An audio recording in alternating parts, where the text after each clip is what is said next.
አንድ ነገር ልንገራችሁ።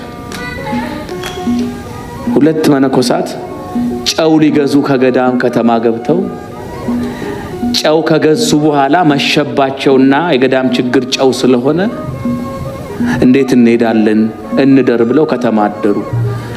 አንደኛው በዝሙት ወደቀ ሰው ነውና ሲነጋን አንሂድ አለው ጓደኛው።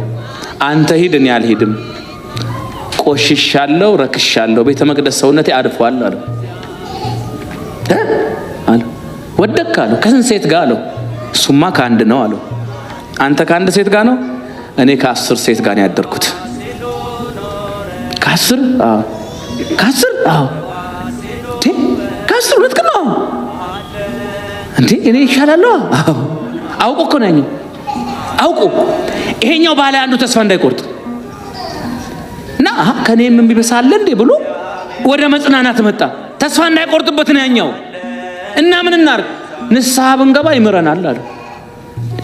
ባለ 10 ይምረኛል ካለ ባለ አንዱ እንዴት አይምረኝም ልበላል? በ9 የምበለጠው እንዴት አይምረኝም ልበል?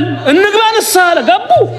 ሲሰግዱ፣ ሲጾሙ፣ ሲጸልዩ ላባቸው ጠብጠብ ያለ እግዚአብሔር ተገለጠ። የእውነት ስለበደልከው ስለአንተ ብዬ ሳይሆን ሳይበድል አንተን ለማዳን መከራ ስለሚያየው ወንድም ስል ይቅር ብዬሃለሁ አለ።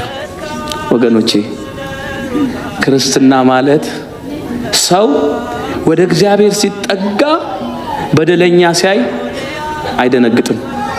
ቤተ ክርስቲያን የበሽተኞች ቤት ስለሆነች ሁላችንም ሆስፒታል ውስጥ ነው ያለን።